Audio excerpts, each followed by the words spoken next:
Hey guys, welcome back to another football predictions video. Today, as we have the international break, there's no Premier League or FA Cup football, so I thought I would also do some predictions for the upcoming qualifiers for the European Championships in, of course, 2024. So what I've done, instead of predicting the exact scores, is just predict the winner of each game, because I don't really watch enough of like the smaller teams to know what the scores are going to be. So I've just picked a winner in all of them.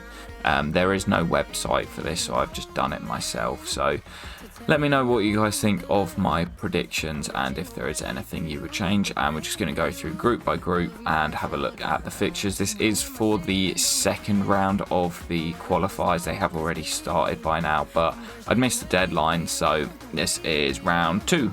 So to start off in Group A, I've gone for Norway to beat Georgia and then Spain to beat Scotland. Obviously, Erling Haaland will be hoping to make it to the Euros after missing out on the World Cup with Norway. You'd expect probably Spain and Norway to qualify from that group. It will be tough for Scotland, but yeah, Norway and Spain to win these two. Obviously, a lot of the groups only have 5 teams. That means that one team always kind of sits out of one game, so Cyprus in this second round didn't have a game.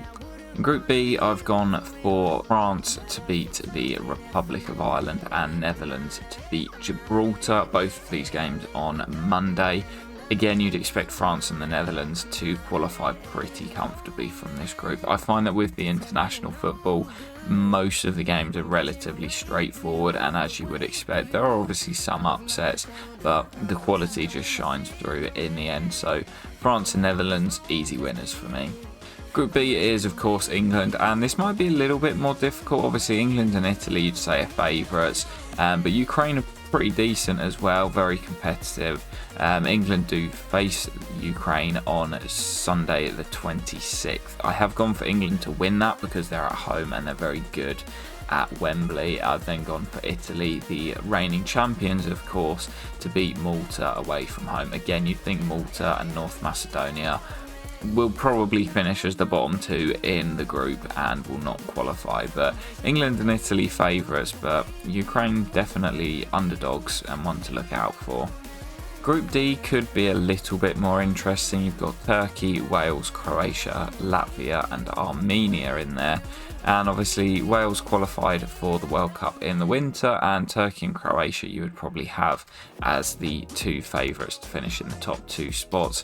I have gone for Wales to beat Latvia on Tuesday and also Croatia to win in Turkey. I never really am that impressed by Turkey whenever I watch them. I remember in the Euros a couple of years ago, everyone thought Turkey would be like dark horses, and they were absolutely horrific. Croatia still going strong. Luka Modric, as you can see there, obviously he's still playing for the national team, and just like the rest of the team, doing as well as ever. So gone for Croatia to beat Turkey.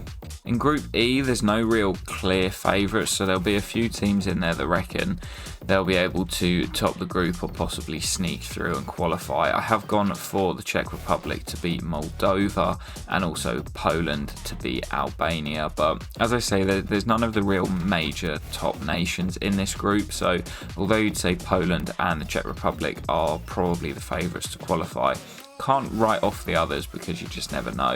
But as I say, international football generally pretty predictable until you get to the major tournaments.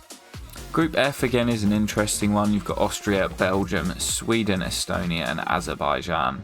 Of course, Sweden missed out in the World Cup in the winter, but you would probably say it's between them and Austria to finish second, with Belgium topping the group. But with how bad Belgium were in the World Cup, who knows? For this round of fixtures, I've gone for Austria to beat Estonia and Sweden to beat Azerbaijan. Both of them at home, so you would expect them to get the win. Group G again kind of pits up a few of the teams that will fancy their chances of potentially getting through, but aren't necessarily big dogs in the international stage. I have gone for Serbia, who you'd probably put as the favourites to beat Montenegro away from home. And then Hungary, who have made a bit of a name for themselves over the last couple of years, to beat Bulgaria. The 2 flags from those 2 nations, very, very similar. But again, you'd say probably Serbia and Hungary definitely the favourites to go through. Serbia got a lot of talent. Group H is the first group to have 6 teams, so all of them actually play twice.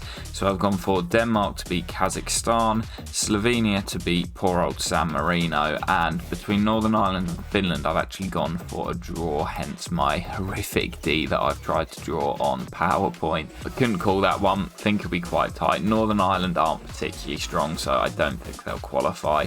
A couple of decent teams in there. Denmark, you'd say definitely favourites, but Slovenia, Finland and even Northern Ireland will hope that they can possibly get out of the group and qualify for the final tournament.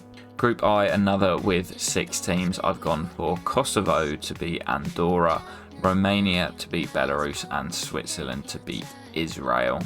Another one of those groups where there's probably a clear favourite in Switzerland, and that second, I think it's still 2 teams that go through, is completely up for grabs. It seems a little bit unfair and unjust that some of the groups have 6 teams and some have 5, but I don't really know how it all works. And then to end off, we have Group J, where again Portugal are definitely favourites, but then there's a few teams in there. Bosnia and Slovakia, probably the 2 teams just below Portugal, and then you've got Iceland as well, who kind of went through the stage that Hungary are in at the moment, where they became a really difficult team to play, but they kind of lost that over the last few years. But for these fixtures, for round 2, I've gone for Iceland to beat Liechtenstein away from home, Portugal to beat Luxembourg, give Cristiano Luxembourg or he retires, and then between Slovakia and Bosnia I've gone for a draw.